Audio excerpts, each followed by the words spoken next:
आदरणीय, ये बताएं,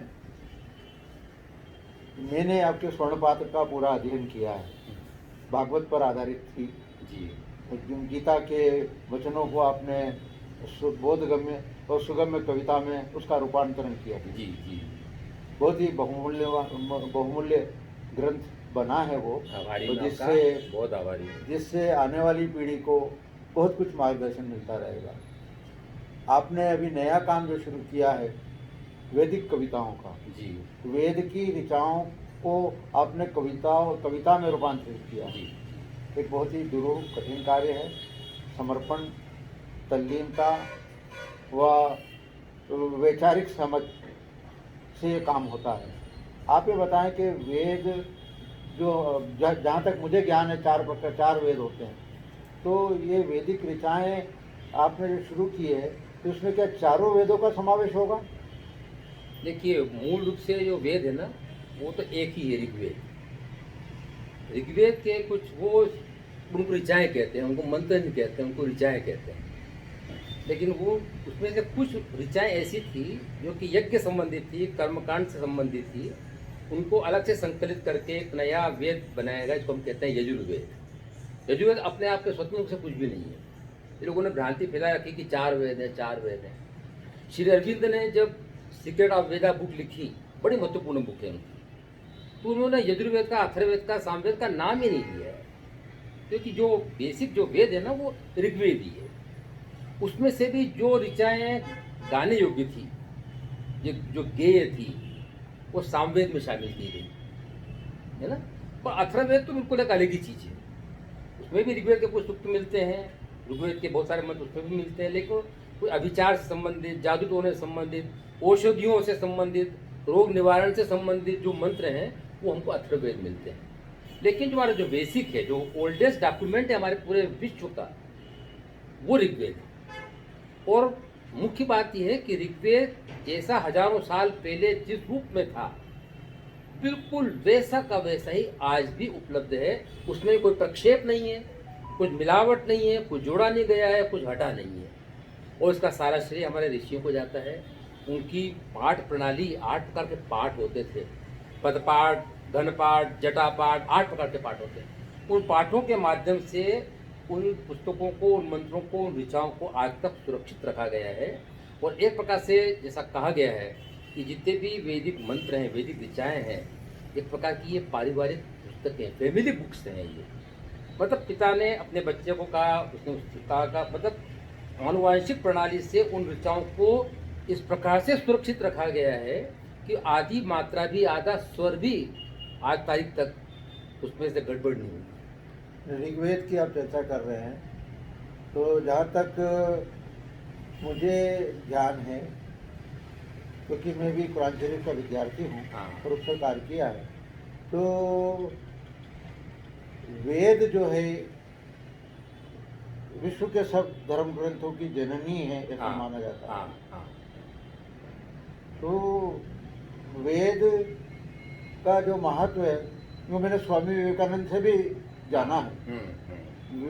तो ईश्वर के एकत्व का जो की अवधारणा है, वो विवेकानंद की, रामकृष्ण परमहंस ने की। तो वैदिक, वो कितनी वैदिक अवधारणा है।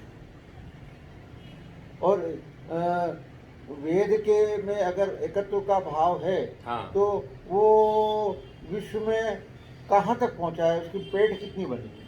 बहुत बढ़िया प्रश्न पूछा आपने। ये वेद में जो एक बड़ा प्रसिद्ध वाक्य सुना होगा, एकम सद्विप्रा बहुधा वदंती। जी हाँ, सुना। ये प्रथम मंडल में एक बड़े दीर्घतम ऋषि हुए हैं, उनके 25 सूक्त मिलते हैं ऋग्वेद के प्रथम मंडल में, और उनका अंतिम सूक्त है जिसमें कम से कम 52 ऋचाएँ हैं। उसमें पंक्ति आती है, एकम सद्विप्रा बहुधा वदंती, एक ही सत्य है, एक ही ईश्वर है, उसको अलग अलग प्रकार नाम दे दिए गए हैं। ये बात बाद में फिर उपनिषद में आई, उपनिषद ने इसी बात को आगे बढ़ाया, और अहम ब्रह्मास्मि और जो सारी बातें आती है उपनिषद में, उसी बात को लेकर के आगे चली। और फिर पूरा हिंदू धर्म वास्तव में कहता यही कि एक ही सत्य है। और जब विवेकानंद वहाँ गए थे, आपने विवेकानंद का जिक्र किया, विवेकानंद जब शिकागो में गए थे और जो वहाँ भाषण दिया था, उन्होंने वहाँ पे बहुत सुंदर श्लोक बोला था। वहाँ वो बहुत साहस का काम था, वो विवेकानंद ही कर सकते थे। उन्होंने कहा था, रुचि नाम वैचित्र्यात् ऋजु कुटिल नाना पथजुषाम नृणामेको गम्य त्वमसि पयसा मरणवैव। जिस प्रकार से सभी नदियां जाकर के एक ही समुद्र में मिलती हैं, उसी प्रकार से संसार के सारे धर्म, चाहे हिंदू हो, मुस्लिम हो, सिख हो, ईसाई, जितने प्रकार के धर्म है, वो सब जाते वहीं पर, एक ही जगह जाते हैं। और ये बात उनको रामकृष्ण परमहंस ने कही थी। और रामकृष्ण परमहंस ने सारी शिक्षाएं वेदांत से और उपनिषदों से और वेदों से प्राप्त की थी। वहाँ से खींच करके इसको लेकर के आए थे कि सत्य एक ही है, ईश्वर एक ही है। यही बात वेद कहता है, यही बात सारे धर्म कहते हैं। वेद का जो मैंने पुट देखा, हाँ, वो कुरान शरीफ में भी देखा। हाँ, है मेरा बात दोनों में बराबर बराबर चीज। तो वेद के ही का आचरण और विचार भागवत में भी सम्मिलित है। हाँ, भागवत में भी जो आप लोगों का अध्ययन करेंगे, वो भी आता है। और भगवान कृष्ण के संदेश पढ़ेंगे, हाँ। तो उसमें भी भगवान कृष्ण ने एक दृष्टांत में आसमान की तरफ उंगली उठा के बताया हाँ। कि ये तो विधि का विधान है, बिल्कुल। ईश्वर ही जानता है कि ऐसा क्यों है। बिल्कुल बिल्कुल। और जहाँ तक धर्म ग्रंथों का संबंध है, हाँ, उसमें ईश्वर के या महापुरुषों के संकेत है। हाँ, जैसे कि सुदर्शन चक्र, हाँ, मैं सुदर्शन चक्र को ऐसे मानता हूँ कि भगवान कृष्ण के हाथ में सुदर्शन चक्र ऐसे है, हाँ, एक उंगली है, उसके चारों तरफ चक्र घूम रहा है। बिल्कुल। ऐसे नहीं है, हाथ हाँ, ऐसे नहीं रखा नहीं, गया, नहीं। ऐसे रखा बिल्कुल गया और सही। उंगली को आसमान की तरफ रखा गया। बिल्कुल सही। इसका मतलब कि ईश्वर एक है और चक्र जो है बिल्कुल ये सही। सृष्टि है जो चारों तरफ चल रही है। बिल्कुल, तो बिल्कुल। इससे आप कितने सहमत है? बिल्कुल। गुरु नानक ने यही कहा कि एक नूर थे सब जब उपजा, उनकी एक उंगली ऐसी दिखती है हमें हमेशा, एक ही है वो वास्तव में। शिरडी साईं बाबा की भी। हाँ, उनके भी यही है, सभी लोग यही कहते हैं वास्तव में। तो आप मुझे अब मैं पूछना चाहता हूँ कि भागवत के बाद जितने भी धर्म ग्रंथ आए, हाँ, भागवत तो बहुत बात है। है ना? भागवत मतलब आप पुराण की बात कर रहे हैं। हाँ, मैं भागवत पुराण की बात कर है ना? रहा हूँ, वैदिक ऋचाओं की बात कर रहा हूँ। हाँ। इसके बाद जितने भी धर्म ग्रंथ आए, हाँ, उसमें सांसारिकता का पुट ज्यादा दिखाई देता है बनिस्बत की सांसारिकता- एकात्मकता का, और वैदिक पुट जो था वो उसका हाथ दिखाई देता है। आप वो क्या इसका सोचते हैं? कारण, मुख्य कारण ये है कि वेद से हम बहुत दूर आ गए, बहुत दूर आ गए हम लोग। वेद लिखे गए, उसके बाद आरण्य ग्रंथ लिखे गए, ब्राह्मण ग्रंथ लिखे गए, उपनिषद लिखे गए, उसके बाद धर्मसूत्र लिखे गए, सूत्र काल आया, बहुत विशाल लंबा पीरियड हमारा सूत्र काल का, इसमें पतंजलि के सूत्र भी हैं, पाणिनि के सूत्र भी हैं। उसके बाद में भी पुराण लिखे गए, उसके बाद रामायण काल आया, फिर महाभारत काल आया। हम इतने दूर आ गए हैं कि वो जो वैदिक चेतना थी जिसकी हम चर्चा कर रहे हैं, जो स्वर्णपात्र में भी है और अनुवाद में भी आ रही है, वो चीज़ बहुत बहुत पीछे छूट गई है, वो वहाँ तक आ नहीं पाई। बात के लोगों ने किया कि अब जो संसार वाली बात की ना, संसार दृश्य हमको दिखाई देता है सामने, यह सूर्य को दिखाई देता है, लेकिन जिनकी ऋषि चर्चा कर रहे हैं, जिन आदित्यों की चर्चा कर रहे हैं, जिनमें वरुण है और अर्यमा है और सविता है, और ये इनको देख नहीं पाते हैं। तो संसार से जोड़ने के लिए हमको संसार के उपादान चाहिए। पुराण इसलिए लिखे गए, राम की और कृष्ण की बात इसीलिए है क्योंकि भाई मनुष्य चेतना, मनुष्य की चेतना प्रत्यक्ष होती, बिल्कुल दिखाई देती है वो। तो उससे जुड़ने के लिए सारा ये आप जो भागवत की कथाएँ, बड़ी माखन चोरी की घटनाएं हैं, फलाने की घटनाएं हैं, आपने भी उसका गोवर्धन पर्वत को उठाने की घटना है, ये आदमी मनुष्य को, मनुष्य की चेतना को, मनुष्य के मनोविज्ञान को सीधे सीधे प्रभावित करती है। तो ये इन कथाओं में उनको रस भी लेते रहे, और बाद से आप जितने भागवत कथाएं होती है आप देखिए कि लोग झूम झूम उठते हैं, नाच नाच उठते हैं। तो उसका कारण ही है, लेकिन ये जो वेद में जो चीज़ आई है ना, ये बड़ी, इसको हमारे शेरविन का निन्यावचांसी, बड़ी गुप्त बातें हैं, बड़ी गोपनीय बातें हैं। सनातन धर्म के को जहाँ तक सनातन धर्म का प्रश्न है, हाँ, ये भारत के जितने भी ग्रंथ है, हाँ, वो उसका स्रोत वेद है और सनातन वेद है, वेद। सनातन धर्म अपन मान सकते बिल्कुल हैं। बिल्कुल बिल्कुल। अब मैं अपन सनातन धर्म के इतर हाँ, दूसरे धर्म की चर्चा करें, यहूदी की चर्चा, यहूद की चर्चा करें, जिन पर तौरेत ईश्वर ने उतारा। हाँ, मूसा के अपने ईसाई की चर्चा करें, हाँ, पारसी धर्म की चर्चा भी है। हाँ, जिसमें पारसी धर्म बहुत ज्यादा निकट है इंजील उतरा। वेदों के। हाँ, हाँ। इंजील उतरा। हाँ। फिर उसके पहले एक दाऊद पैगंबर हुए, उन पर जुबैर उतरा, और मोहम्मद साहब का कलाम पाक कुरान शरीफ उतरा, हाँ। है ना। तो इस्लाम का मानना ये कि ये सृष्टि के प्रादुर्भाव से ये सब चीज़ें अब तक चलती आ रही है। तो दोनों में आप क्या अंतर देखते हैं? इस्लामिक कंसेप्ट में और सनातन कंसेप्ट में आपको क्या अंतर दिखाई देता है? मुझे तो कोई अंतर दिखाई नहीं देता है, सब एक ही चीज़ें हैं, सिर्फ भाषा का अंतर है। और चूंकि अलग अलग कबीलों में रहे हैं, अलग अलग समुदाय में रहे हैं, तो अलग अलग प्रकार की चीज़ आई, लेकिन मूल जो कॉन्शियसनेस जो मूल चेतना है वो सबकी एक ही है, बिल्कुल एक। अवतरित ग्रंथ के सनातन धर्म में क्या कंसेप्ट और कौन से धर्म है ग्रंथ है जो अवतरित हुए सनातन धर्म में? नहीं, अवतरित हो जैसा कहा जाता है कि वेद अपौरुषेय है, अपुरुष मतलब किसी पुरुष ने नहीं बनाया है, तो अवतरित हुए ना। अवतरित हुए। तो अवतरित कहाँ से हुए? अचानक तो कोई शब्द प्रकट नहीं हो गए सामने। इसके लिए मनुष्य ने, चाहे इस्लामिक धर्म हो, चाहे पारसी धर्म हो, चाहे आप इनकी चर्चा कर रहे हो, सबने तपस्या की है इसके लिए। ये जरूर है कि हम उनको साक्षात्कार, इन लोगों ने मंत्रों को ऐसे ही देखा जैसे हम आप एक दूसरे को देख रहे हैं, लेकिन इसके लिए देखना पड़ा है उनको, उन्होंने उसको स्पर्श किया है, अपने भीतर उसका आह्वान किया है शब्दों का।